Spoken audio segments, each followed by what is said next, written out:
What's up, YouTube? Pastor Matt here, going live on Facebook for Facebook. This is YouTube. For a very brief moment here, just to talk about a book I just finished reading a second ago, and that would be Soren Kierkegaard's very important work, Purity of Heart is to Will One Thing. Read this book when I was in college, long time ago, way back in the 90s. Can you believe I'm that old? And I was drawn in by just the title of the book, felt convicted just by the title of the book itself. Purity of Heart is to Will One Thing. And I recently read it again to great edification, greatly benefited from the reading of it. Let me tell you just a little bit about it.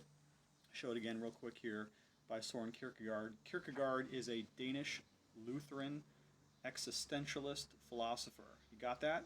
Danish Lutheran existentialist philosopher. He bases the entire work off of the book of James, where the Apostle James warns us not to be double-minded in the way that we think, the way that we feel, the way that we have affections for the things of the Lord.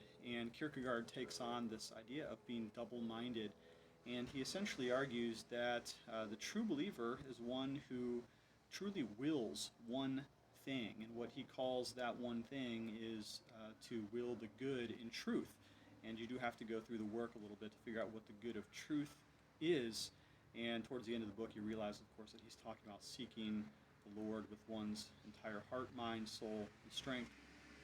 Throughout the book, Kierkegaard exposes what it means to be double-minded, what it means to think you live for one thing and yet in actuality to live for multiple things.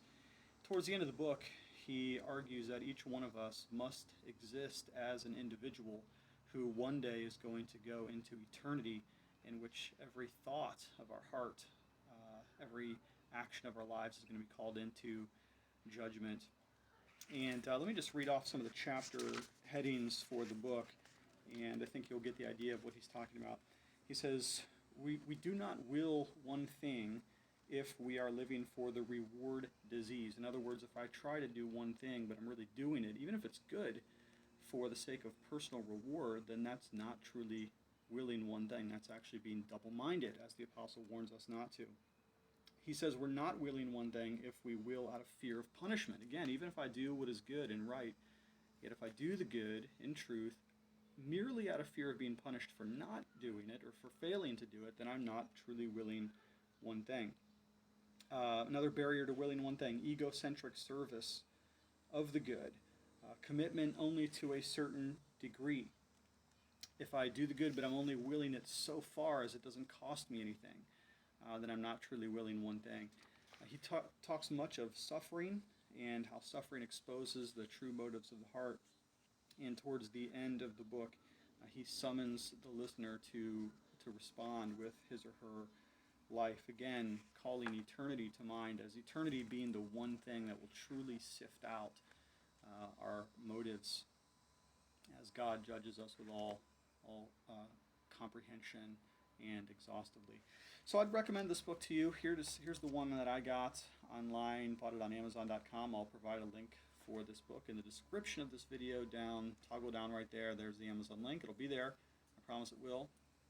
I will have to say, however, that this particular copy, again, if it looks like this one right here, wasn't a great copy. The print was quite small, made it difficult to read. Also, there were a lot of typos in this. I think somebody did like an Amazon self-publishing Kindle thing or something like that and imported a lot of typos into it. So it's not the best copy of this book, but I do highly recommend it. I will tell you, it's a very difficult book to comprehend. You have to read it slowly. You have to work through it methodically. It is a work of philosophy, existentialist philosophy, which isn't the easiest stuff in the world to read, but I did pursue it to great devotional benefit for my soul. And if you're in the mood for a deep, thorough read, it's only 120 pages, but it's a deep, thorough, soul-exposing type read.